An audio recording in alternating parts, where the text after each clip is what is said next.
Hello बच्चों, कैसे हो आप लोग। होप है आप सब लोग बहुत अच्छे से पढ़ाई कर रहे होगे। अब आज मैं आपको रिलेटिव वेलोसिटी के कंसेप्ट में फेमस डॉग कैट प्रॉब्लम करवाने जा रहा हूँ। तो इसमें आपको 3-4 आपके कंसेप्ट बहुत अच्छे क्लियर होंगे।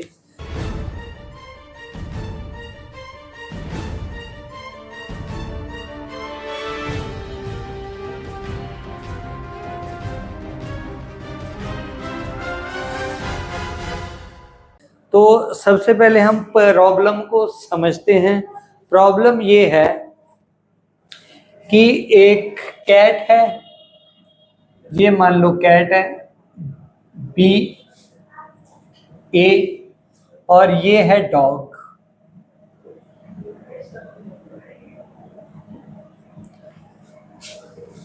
डॉग ने कैट को देखा तो ये कैट की तरफ v वेलोसिटी से भागा। कैट ने जैसे ही डॉग को देखा कि वो मेरी तरफ v वेलोसिटी से भाग रहा है, और कैट उसी वक्त इस तरफ को u वेलोसिटी से भागने लग गई। u मीटर पर सेकेंड, ये v मीटर पर सेकेंड की स्पीड से डॉग इसकी तरफ जा रहा है। इनिशियली ये दोनों l डिस्टेंस अपार्ट थे, यानी कि जब कुत्ते ने बिल्ली को देखा तब ये दोनों l डिस्टेंस पर थे। तो अब हमको ये निकालना है, और कुत्ता बिल्ली को पकड़ने के लिए हमेशा कुत्ते की डायरेक्शन, डॉग की डायरेक्शन हमेशा बिल्ली की तरफ ही रहेगी। अगर बिल्ली यहाँ है तो कुत्ते की डायरेक्शन ऐसे रहेगी, बिल्ली यहाँ है तो कुत्ते की डायरेक्शन ऐसे। यानी कि मान लो यहाँ से यहाँ कहीं जाके यहाँ कहीं इस बिल्ली स्ट्रेट लाइन में ही भागेगी।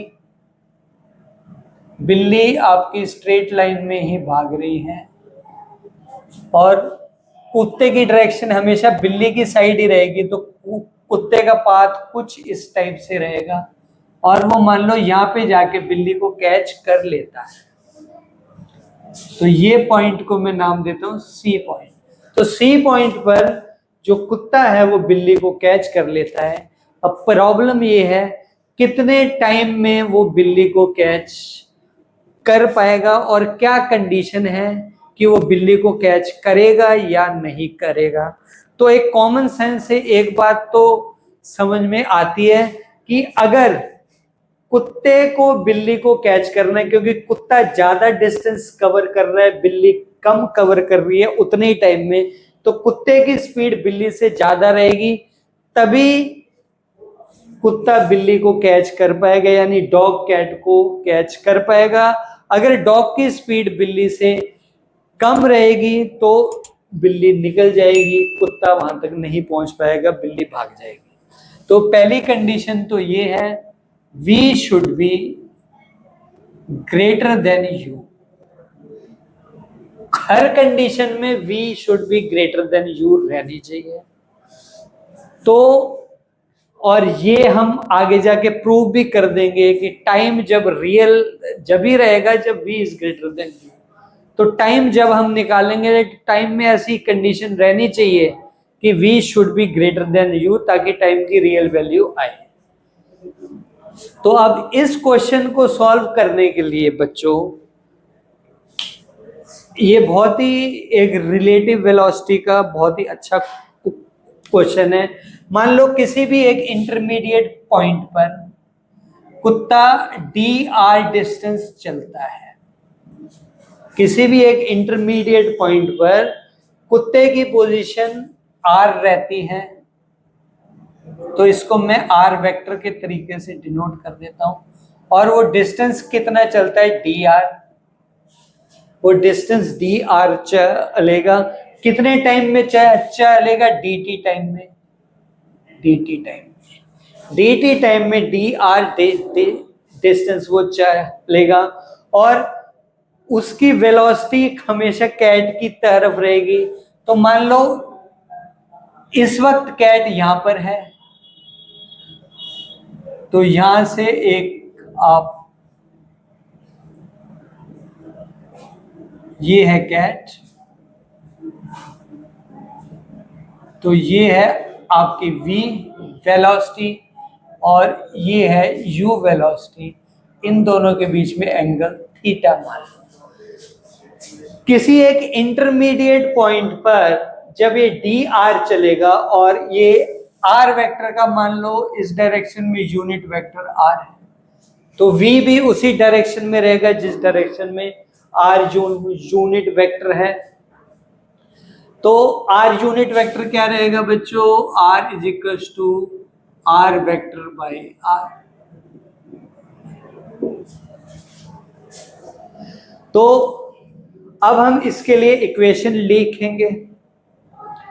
तो इक्वेशन क्या है, देखो बच्चों, डी आर की वैल्यू क्या रहेगी। अच्छा, इस वक्त इनकी वेलोसिटी क्या रहेगी, आर यूनिट वेक्टर की डायरेक्शन में, आर यूनिट वेक्टर की डायरेक्शन में u का कंपोनेंट इस साइड को क्या रहेगा, तो मान लो ये v है और ये है u, एंगल थीटा है। तो v की डायरेक्शन में इस साइड को क्या रहेगा, u cos theta. Actually u cos theta में v इसको ले तो ये u cos थीटा, क्योंकि v हमेशा u से बड़ा रहेगा, तो u cos थीटा से भी बड़ा रहेगा। तो ये v है, ये u है, u का इस डायरेक्शन में कंपोनेंट क्या रहेगा, u cos थीटा। तो वेलोसिटी ऑफ अप्रोच क्या रहेगी, velocity of approach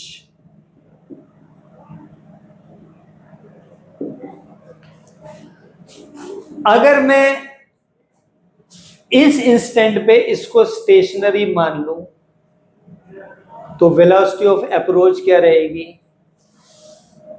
v minus u cos theta, यही रहेगी वेलोसिटी ऑफ अप्रोच। दोनों एक ही डायरेक्शन में मूव कर रहे हैं, तो v क्योंकि ज्यादा है तो v में से u cos थीटा कंपोनेंट, जो u का इस साइड को कंपोनेंट रहेगा, v की डायरेक्शन में उसको माइनस करूंगा। इस वेलोसिटी से कुत्ता बिल्ली की तरफ अप्रोच करेगा। तो dt टाइम में अगर dr डिस्टेंस चलता है तो मैं dr को कैसे लिख सकता हूं बच्चों, तो dr को मैं कैसे लिख सकता हूं, तो dr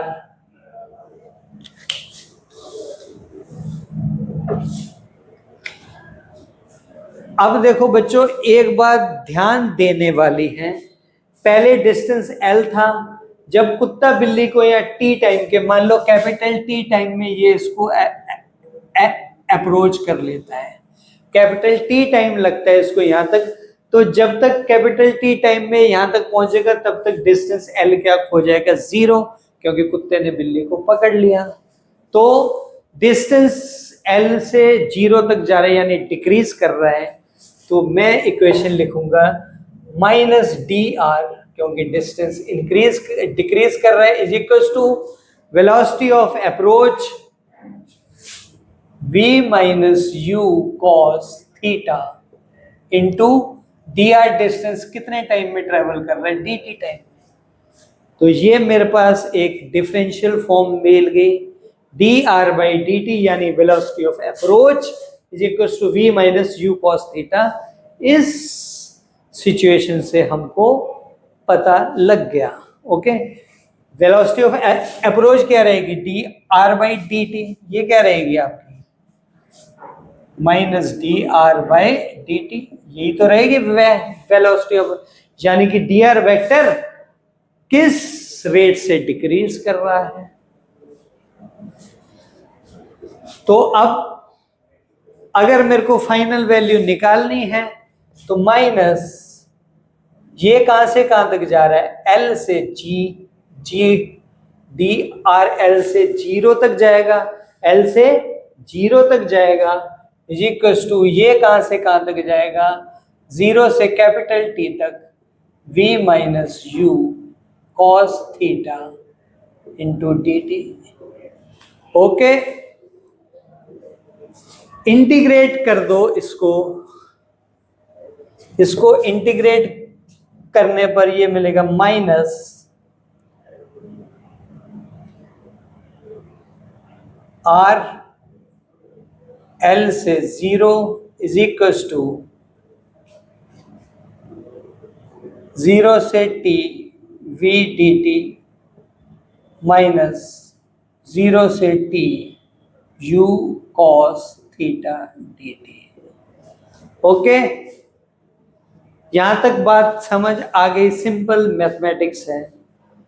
यहां पर हम लगाएंगे तो minus 0 minus L upper limit minus lower limit is equal to v capital T minus, अब यहां पे देखो u कांस्टेंट है, u चेंज नहीं कर रहा है, कांस्टेंट को इंटीग्रेशन के बाहर ले लो, 0 से t cos theta D T. अब बच्चों एक चीज ध्यान रखो, टाइम तो चेंज कर रहा है, टाइम तो हमेशा चेंज करेगा, टाइम रुकता नहीं है, time is always a variable, लेकिन कंटिन्यूसली थीटा एंगल भी चेंज कर रहा है। आप चेक करो, इस कर्व पर हर पॉइंट पर थीटा चेंज कर रहा है, यानी थीटा भी वेरिएबल है, तो ये कांस्टेंट नहीं है। अब इसकी वैल्यू हम कैसे निकालेंगे? तो इसकी वैल्यू हम कैसे निकालेंगे बच्चों? तो देखो, जितने टाइम में डॉग यहां तक पहुंचेगा उतने ही टाइम में कैट भी यहां तक पहुंचेगी, तो हम टाइम को इक्वेट करेंगे। तो इसके लिए क्या लिखेंगे? और जितना हॉरिजॉन्टल डिस्टेंस ए सी कैट ट्रेवल करेगी उतना ही हॉरिजॉन्टल डिस्टेंस ये डॉग भी यहां तक ट्रेवल करेगा। तो हॉरिजॉन्टल डिस्टेंस दोनों के बराबर हैं, उनको इक्वेट कर देंगे। तो हॉरिजॉन्टल डिस्टेंस के लिए मेरे को हॉरिजॉन्टल वेलोसिटी चाहिए, तो कुत्ते की हॉरिजॉन्टल वेलोसिटी क्या हो जाएगी? v वेलोसिटी ये है, एंगल थीटा है, तो ये क्या हो जाएगा? v cos theta. तो v cos थीटा की स्पीड से डॉग हॉरिजॉन्टल डायरेक्शन में मूव करेगा। Horizontal velocity component of dog, आप ये लिख सकते हो। तो यहां से यहां तक कुत्ते को बिल्ली को पहुंचने में t टाइम लगता है, तो ये डिस्टेंस के इतना हो गया ए सी u इंटू टी, और ये डिस्टेंस और कुत्ते का हॉरिजॉन्टल डिस्टेंस भी सेम है, तो कुत्ते का हॉरिजॉन्टल डिस्टेंस क्या हो जाएगा? Horizontal velocity v cos theta into capital T, और यहाँ पे क्योंकि मैं एक डी आर ही चल रहा हूं तो यहाँ पे डी टी कर दो। ओके,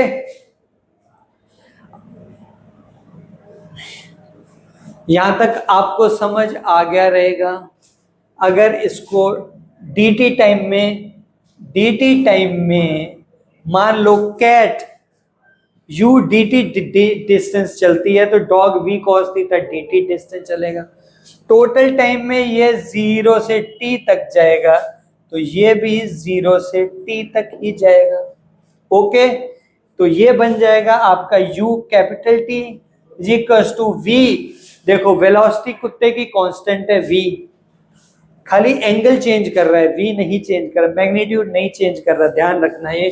तो v को हम बाहर ले लेंगे, 0 से t cos थीटा dt। तो इससे cos थीटा 0 से t cos theta dt t की वैल्यू क्या मिल गई मेरे को? 0 से t cos थीटा dt की वैल्यू मेरे को ut बाई v मिल गई।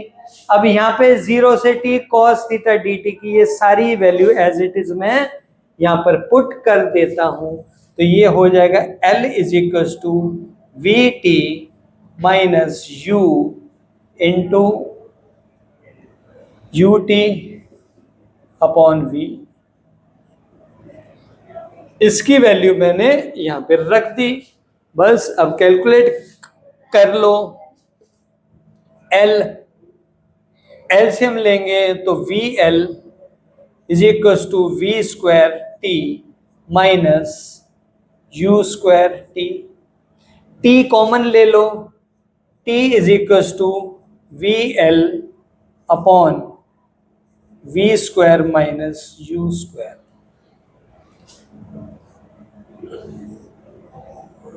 तो बच्चों यहां देखो, यहां हमको टाइम मिल गया वी यू और एल के टर्म्स में, जो कि हमको गिवन पैरामीटर्स थे। इसमें एक चीज देखो, अगर वी यू से बड़ा है तो वी स्क्वायर यू स्क्वायर से बड़ा रहेगा हमेशा, तो टाइम क्या रहेगा, रियल रहेगा। तो ये कंडीशन प्रूव हो गई। अगर डॉग की वेलोसिटी कैट से ज्यादा है जब भी वो उसको कैच कर पाएगा। और इस एक्सप्रेशन में आप साफ देख रहे हो कि अगर वी यू से ज्यादा है तभी टी पॉजिटिव रहेगा और रियल रहेगा। अगर वी यू के इक्वल भी है तभी भी टी अनडिफाइंड रहेगा। तो अगर दोनों की वेलोसिटी सेम है तभी भी डॉग कैट को नहीं कैच कर पाएगा। और अगर वी यू से कम है तो भी टाइम नेगेटिव आएगा, जो कि रियल नहीं है, तो डॉग कैट को कैच नहीं कर पाएगा। तो फिजिक्स मैथमेटिकली भी प्रूफ हो चुकी है। तो ये एक बहुत ही अच्छा क्वेश्चन है। इसमें आपको रिलेटिव वेलोसिटी और रिलेटिव वेलोसिटी के साथ साथ आपको इंटीग्रेशन, और आपको इसमें 3-4 कॉन्सेप्ट एक ही क्वेश्चन में आपको क्लियर हो रहे हैं। और ये बहुत सारी चीजों को क्लियर करता है।